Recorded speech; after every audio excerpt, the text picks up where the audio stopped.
make sure that you can hear me. Can you hear me? Great. Well, earlier today I had a chance to talk a little bit about surprises. We've just had a surprise now, and I'm sort of relieved. I thought I was going to be a panelist on this panel, but I'm also, or not also, instead of that, I am apparently the moderator. And I've had a certain degree of experience in moderating this lady. In fact, this is kind of fun for both of us, at least I think it will be, and I hope it'll be useful and maybe even fun for you. Barbara and I are both journalists, but in the 2 years that we have been married, and the 2.5 or so years which we've known each other, we have never interviewed each other, except maybe some pretty tough questions that she put to me when I was trying to persuade her to marry me. In any event, let's pick up on the topic of the day.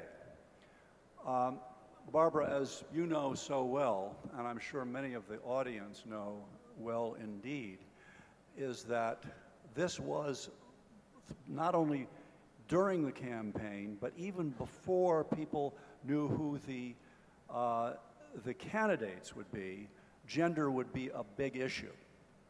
And then when it turned out that for the first time in American history, a woman was in basically one constitutional step away from the presidency, that is the Democratic candidate, and the Republican candidate had certain issues and controversies around himself, both in his public life and in his private life.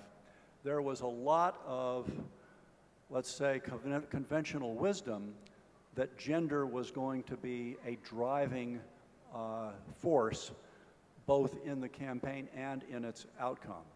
How did that turn out? Is this on? Yes, this is on.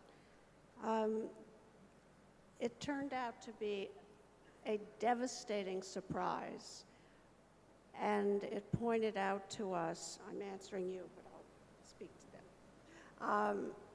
It pointed out to us how very deluded we had been, the feminists of either coast, the West Coast and the East Coast, naturally assumed that women would want a woman president, especially given the alternative. There was Trump being everything that we had fought against, a bully, far beyond being a patriarch, a bully. He hovered over Hillary at one of the debates, stalked her around the stage, hovered over her. I'm sure you all know that he called her a nasty woman when she was speaking about policy, something he didn't do. And of course, his reputation with women, about women, terrible things he said about what he could get away with women. Even his wife being on the front page of the New York Post in very compromised, definitely naked photographs, soft pornographic photographs. We assumed that this would make a big difference and that women could not possibly vote for Trump. Well, to our surprise, 53% of white American women voted for Trump. 50. I think it was all. Was it all?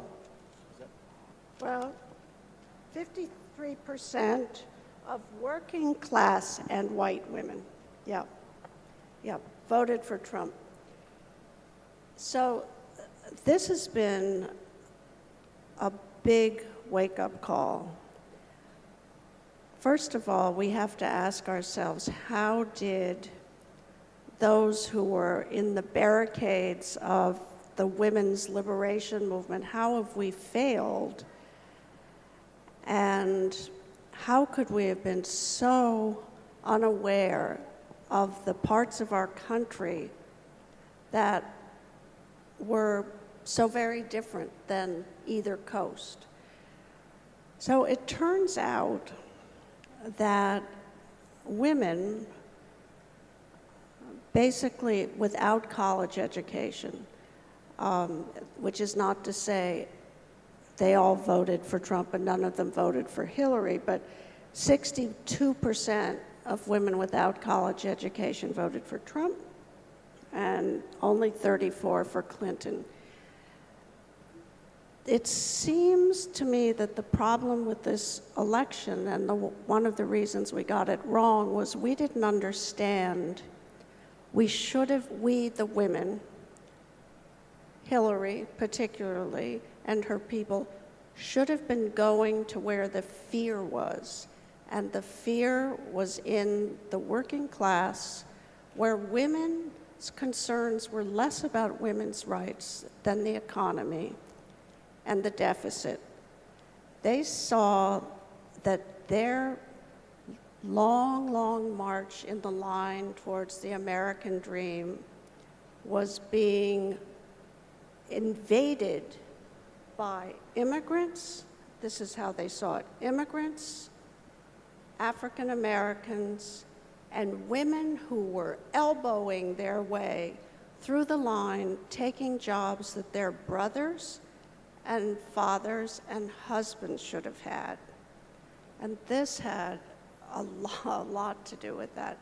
And it didn't answer to reason as we had seen it, and we were wrong. Trump, they were responding from their gut. They're scared. They're scared for their children's future. They're afraid their children won't have jobs. And Trump went where the fear was. He told them, you're right to be afraid. It's the establishment, the elite, who are giving the handouts to these line cutters. And I am outside of that, and you will be taken care of. So it was a gut response on both sides, and he was brilliant at reading that. And we have a lot of work to do, a lot of work to do. You have written and been part of, written about and been part of what I would call the most enlightened kind of feminism in the U.S. How do you see that word and that movement recovering, if I can put it that way, from this surprise? Well, it's interesting. The president of NOW, the National Organization of Women, says that now we've been taken right back to where we were 50 years ago, and there will have to be a new revolution or new women's movement to get us back to where we were before this election. And they have to do that by addressing the working class. They have to go to, as we wish Hillary had, go to Michigan, go to Minnesota, go to Ohio, talk to these women, and find out how they are being hurt. Because we were the elite. When this movement started, we were the elite. We were on college campuses. We were well fed, so we had time and the intelligence to work to get this going and to try to show women how they had been mistreated, how they could get ahead, have pay equity. But we were focusing on the small stuff, the home, which was really small stuff and a waste of our time. There were so many marital battles over you didn't take the garbage out. You always tell me to make dinner. You never do it, which was ridiculous. What was less than ridiculous was in the office place where women were not paid as well as the men, but too often where the movement succeeded was in law firms, in medical schools, people who had a chance to have a professional education. I've told you that I think when I feel we really did our job well is when in New York City I see a woman bus driver. That never happened. The unions would never have allowed that to happen. But we didn't do enough of that. We didn't do enough of helping the people who were not educated, who were blue-collar workers, and we became a threat. We were pushing these women ahead of their husbands. Maybe we could, I think the occasion certainly justifies it, if we get a little bit personal. The perspective that we've been talking from here is basically our generation, our children's generation. Barbara has a fabulous daughter and some stepchildren who are just very important parts of my family now. But let's go one generation beyond that. You've had conversations, I think, with your granddaughters, and I've had it with mine, and share with the audience a little bit what their reaction was, both to the fact itself, the outcome of the election, and also what they were hearing from their parents and teachers. Yes, it was very moving when we went to the polls. I voted in New York City and got there when the polls opened, so early in the morning, and so many parents had brought their little girls to vote. And that was the first time it really hit me what a historic moment this was. And they were talking, it turns out they were talking about it in school. They were talking about, she's going to be the first woman president. So when the news came in, I got a call from my daughter sobbing, saying, please come over. You have to help explain this to your granddaughters. How am I going to explain this to them? And she took the girls to school. She couldn't stop crying. Students couldn't stop crying. The school counselor, therapist was standing outside to sort of help people through this. This is an all-girls school. And she said to Rebecca, should you really be doing this in front of the children? And Rebecca said, absolutely. They should know how I feel about this. Part of those tears, a great part of it, is fear for that generation.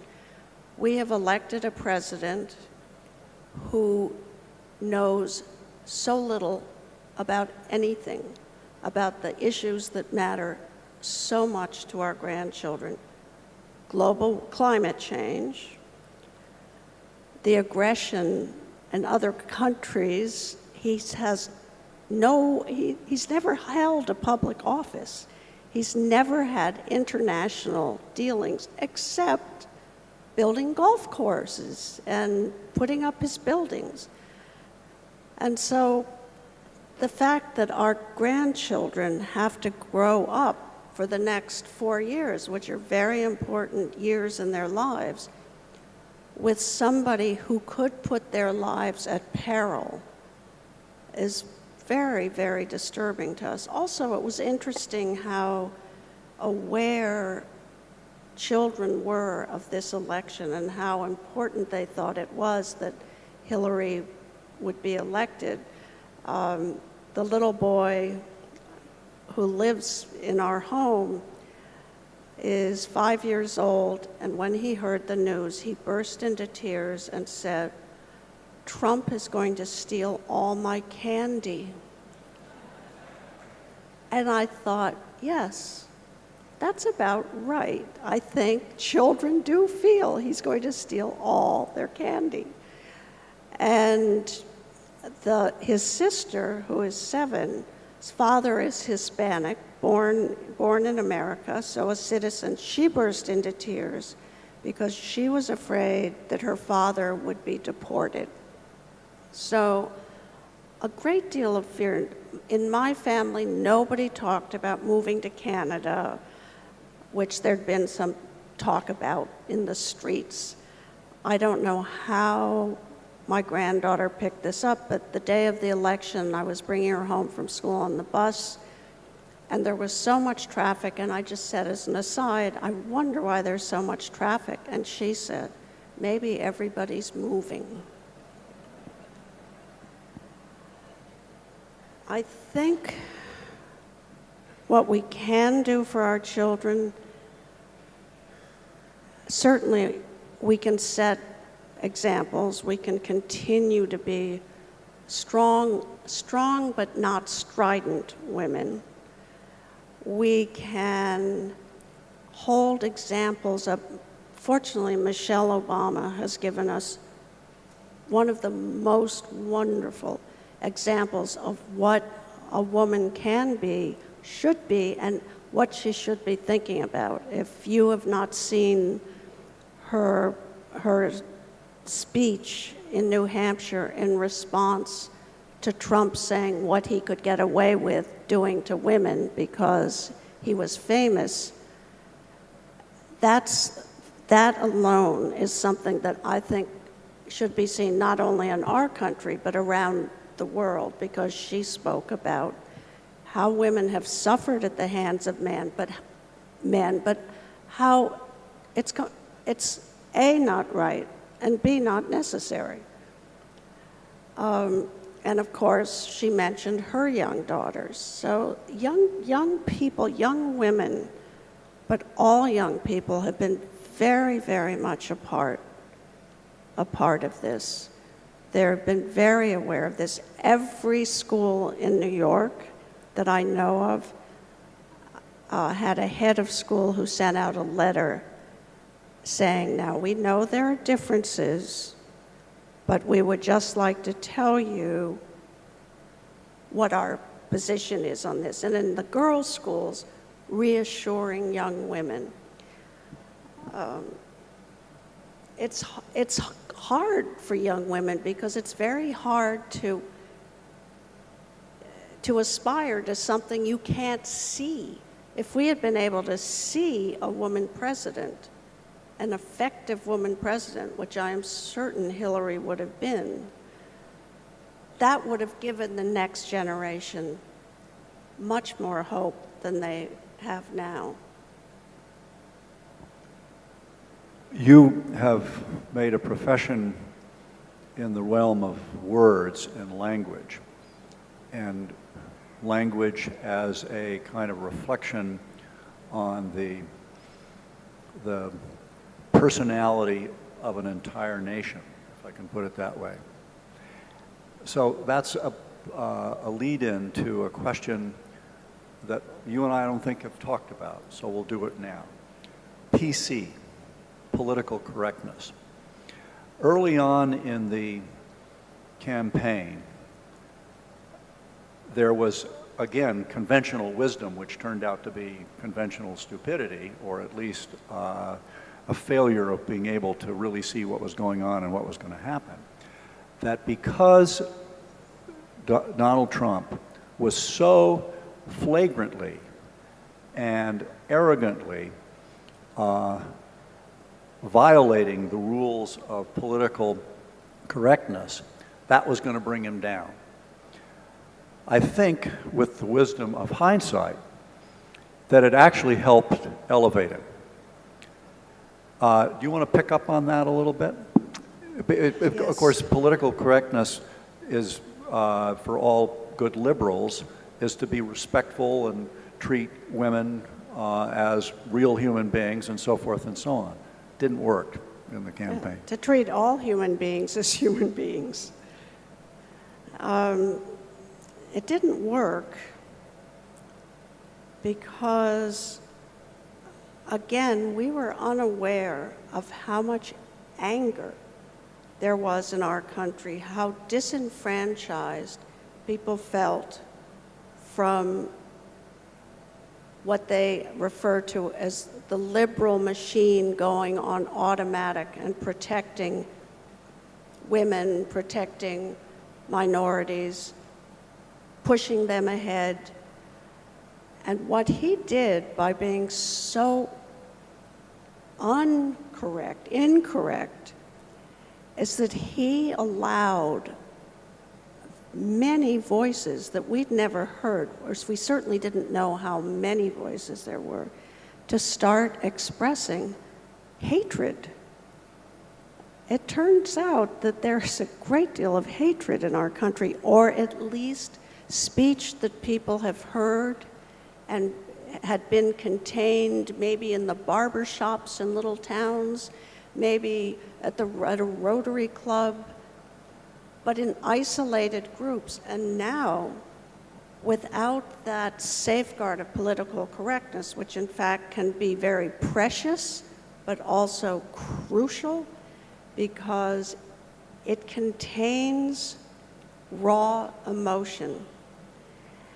And by allowing it to be okay not to be politically correct, I have heard about several incidences where little children in school have said to their classmates, to a Hispanic boy, "What are you still doing here?" And I've heard several comments like that. And that would not have happened. They've been given license to speak this way. I know how, let's say, almost panoramically, the Indian media has covered this campaign. And you have, of course, one of the most vibrant and rambunctious fourth estates of any country in the world. I wonder, though, if you have all heard or read about the statistics on hate crimes that has been evident in the last 4 weeks. The New York Times is taking this quite seriously. They have inaugurated a weekly feature in the Times called The Week in Hate, to sort of skim off the top some of the more egregious examples of hate crimes that are going on there. I'm clinging to my own optimism.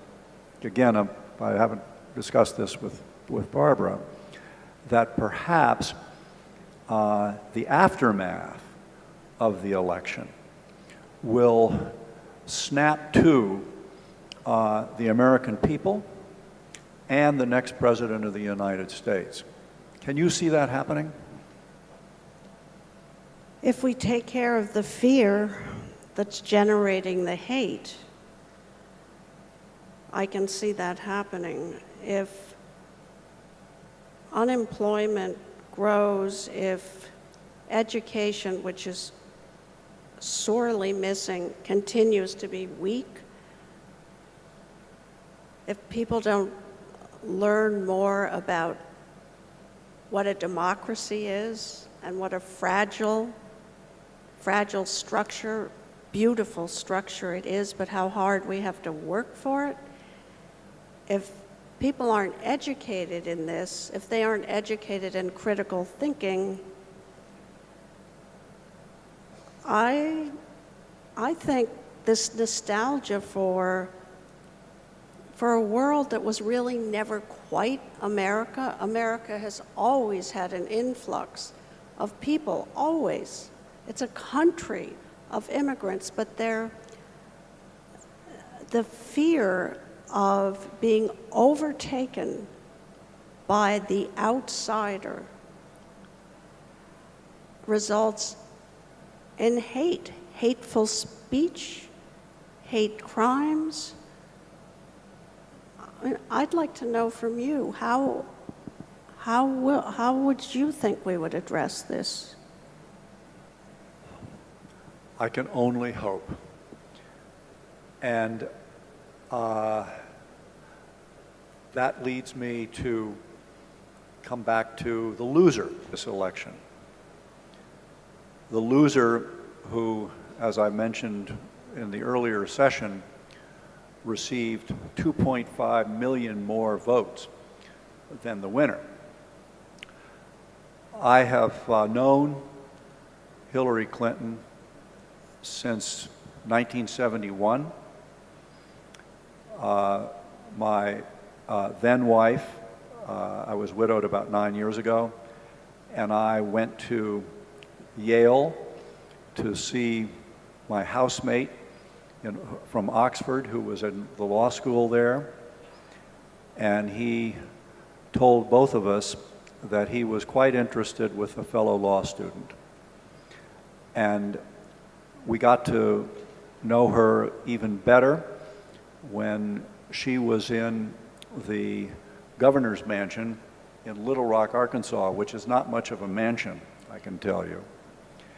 And one of the things that I most vividly remember about Hillary Rodham Clinton in that role, the First Lady of Arkansas, is that she was very, very concerned about the deterioration of health and society and the economy in the poorer parts of one of the poorest states of our 50 states.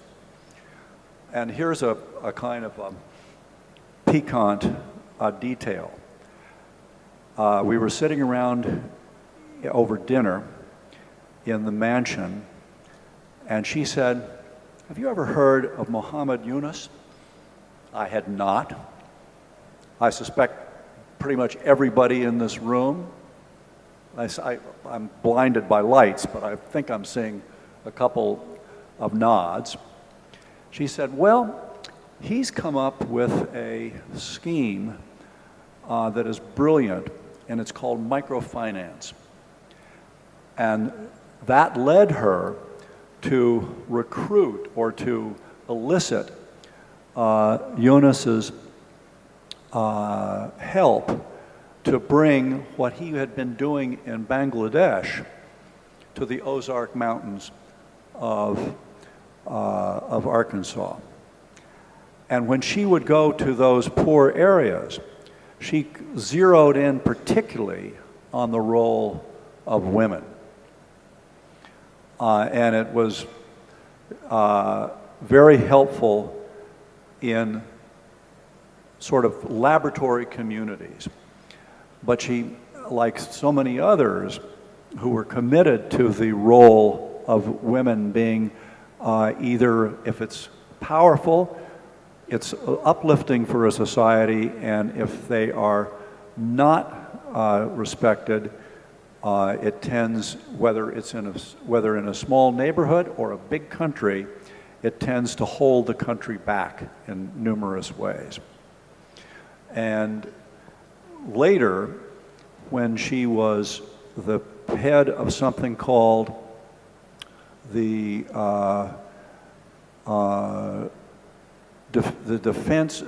Children's Defense Fund, which is a national organization, she worked particularly hard to make sure that girls were beneficiaries of this kind of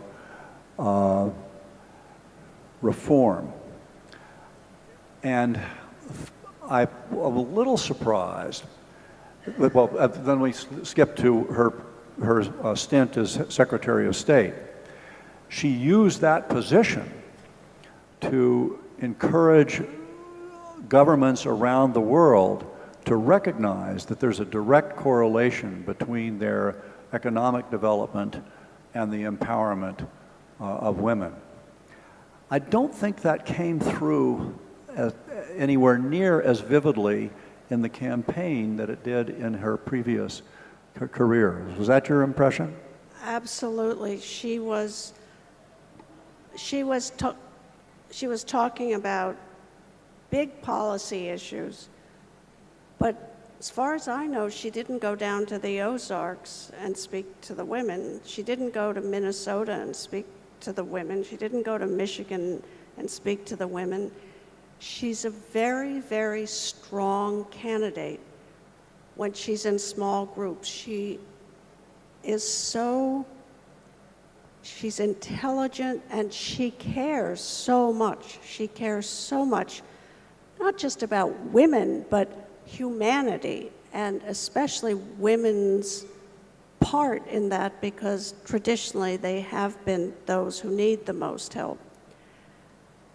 And if it's easy to say after, but if only she'd gone to the Ozarks and spoken about this, or gone to other places where the women are so frightened because they see their way of life disappearing, and they see the chance of their children's lives being even harder.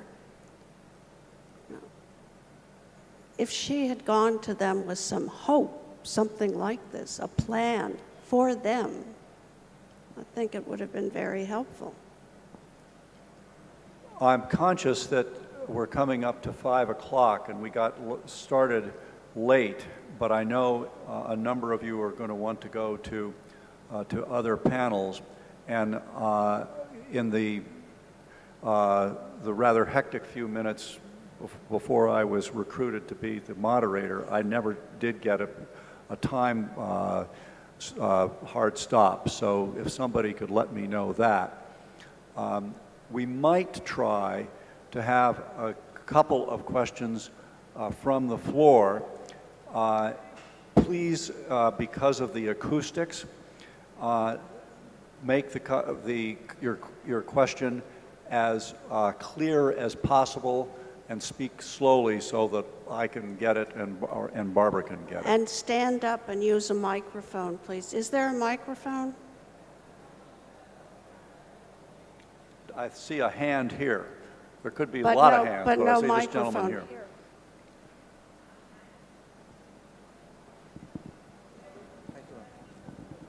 Yeah, actually, I'm a U.S. citizen. I live in San Francisco, and it was great to hear two liberals, lament our situation. But we now need to pull up our socks and plan what we need to do for the next 4 years. Barbara, you were an attorney earlier, and Mr. Strobe, you are a diplomat. So, we need to strategize how to make... I'm a policy wonk. A policy wonk. We need to hear from the two of you some words of wisdom as to what we can do from India to make things uncomfortable for that idiot soon to be in the White House. Thank you.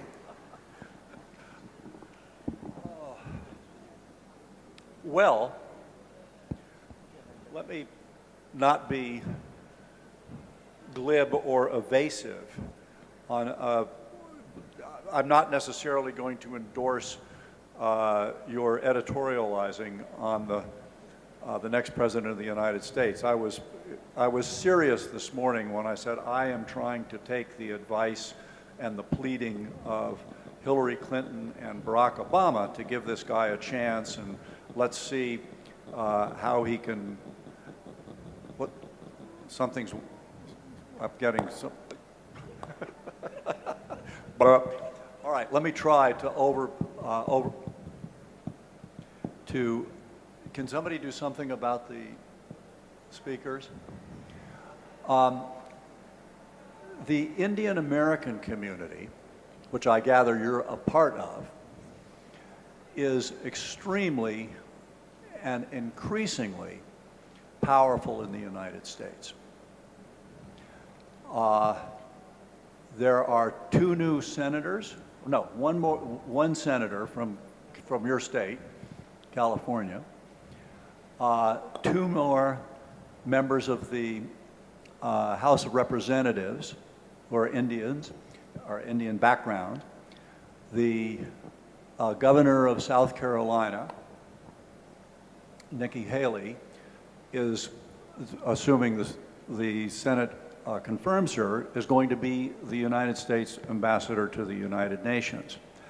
But aside from those political stars, the Indian American community is well beyond its actual quantitative strength, has a lot of qualitative influence in the United States.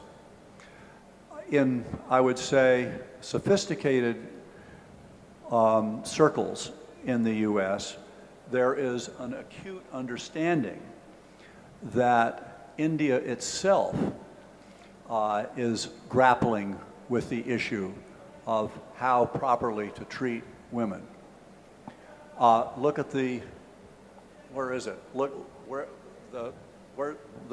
the man woman thing is the leitmotif of this conference, and it's so you folks, 1.3 billion of you, are dealing with a version of what we are dealing with, and we didn't know how serious it was. So I think the combination of, in this globalized world, even though globalization is not the flavor of the decade, in this globalized world, and with an increasing interaction between India and the United States, Ambassador Verma said 2 days after the election that there is going to be a big jump in the number of Indian students who are going to be in the United States. Let us know what you're doing about it here in India and help us get it right in the U.S. Okay, my question was, I'm here. I'm a management professor named Sitesh Dutt. My question is, although Hillary gets more of the popular vote, she is not the president of the US. Will this lead to a change in the electoral voting system in the US in the future? Or are we going to see more such examples of people, of a person who is not getting the popular vote becoming the president of the country? It appears bizarre to me. I have no idea. I have been so wrong in all of my predictions in this realm, as well as in some others. It's a very hard thing to reverse what has now become a tradition, and that is to let or to insist that the Electoral College stick with the majority vote in each of those states. You understand, I'm sure, how it works. A big state has 2 senators, a teeny state has 2 senators, but a big state has lots of members of the House of Representatives, the lower house, and a small state could have only 1 or 2. So that was the arithmetic behind the creation of the Electoral College. And as I said in my earlier panel today, ironically, it was largely, and I think this mainly came from Alexander Hamilton. Go see the Broadway show. I haven't, you haven't, your kids have. Alexander Hamilton was very worried about direct democracy. He was afraid of mob rule. So the Electoral College was sort of like a stern, sophisticated, strict monitor of what the people, the masses, wanted to do. And of course, in the early parts of the 19th century, they went to either the second or third person in the popular vote because the electors said, that's somebody who has the right qualifications. But turning that around, particularly given what has just happened, is very, very iffy. But there are a lot of reforms that we need in our electoral system, starting with the primaries. Now, that's where I think, and the gentleman from San Francisco can tell you more about this. San Francisco is in the vanguard of a lot of reforms, including a much more sane way of having each party pick their candidates to run in the general election for both Senate and Congress. Because in most of the rest of the country, the primary system, because so few Democrats vote in the Democratic primaries and so few Republicans in the Republican primaries, that means you're going to get the really hard extremists or the very hepped up ideologues and that kind of thing, and it skews. It basically polarizes the choice that the overall voting public has when it comes to the general election. That's where I'm hoping we'll see near-term experiments in different states. Well, thank you. We could take one more question.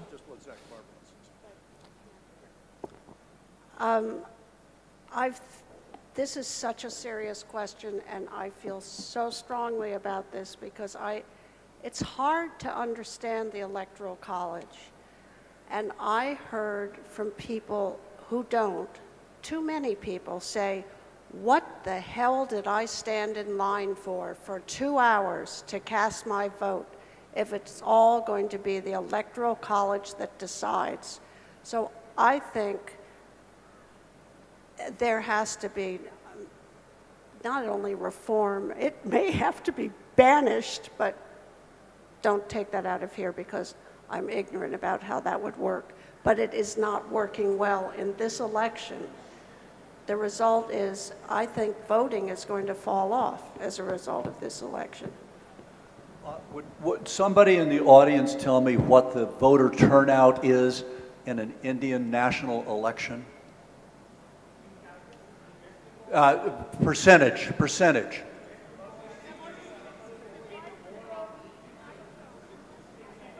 You could take a mic and answer, please. This is a great conversation, but we can't hear. 65? It would be around 60 to 70%, between 60 to 70%. Well, that's considerably higher than in the United States. And as I think, and Barbara's point is exactly right. I vote in the District of Columbia. I don't think the District of Columbia has ever, well, in a very long time, maybe going back to Abraham Lincoln, did a primary in D.C. Go to the Republicans. So there is, for both Republicans and Democrats, the Republicans say, well, what the hell do I need to go vote for because we know that the other guys are going to win. And the Democrats say, we know that our side is going to win. We don't have to vote. So that is a really important point. Well, so can we have one question from the behind? So we gave the questions you. So wait, please. Can we have one question from the behind, please? That lady there. Can we?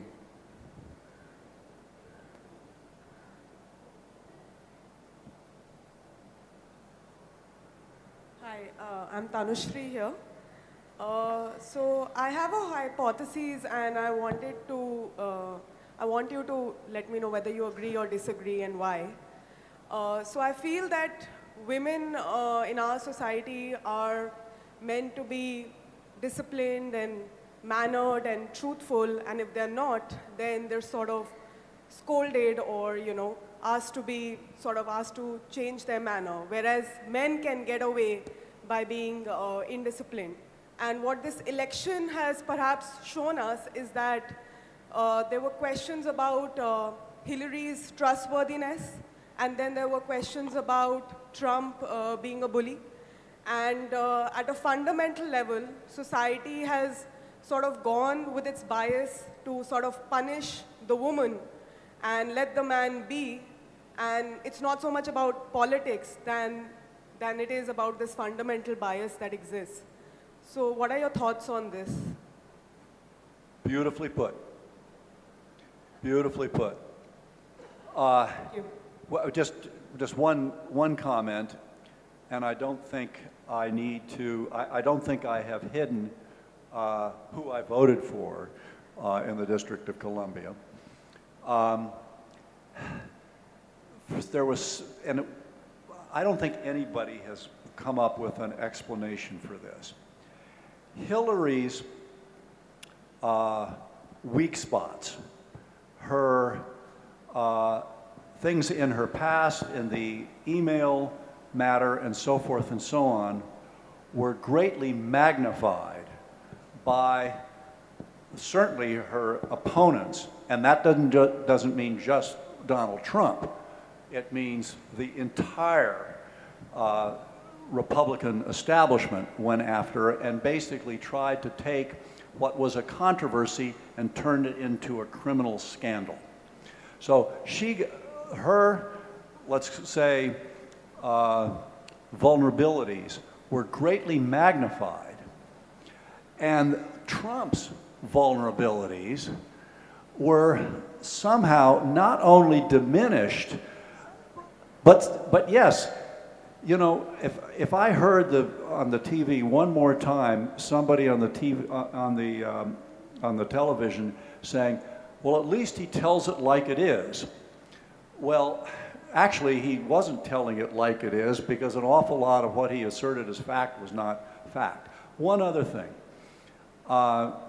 You sort of lit my fire here, is the media, including the New York Times, which I think is with all due respect to the Times of India, our hosts, I think the New York Times is still the best newspaper in the world. But boy, did it goof up in two respects in this campaign. One, and both really hurt Hillary. One was that you know to have the phrase moral equivalency? It's like saying, you know, Israel is just as bad as ISIS because they both kill people. That's moral equivalency.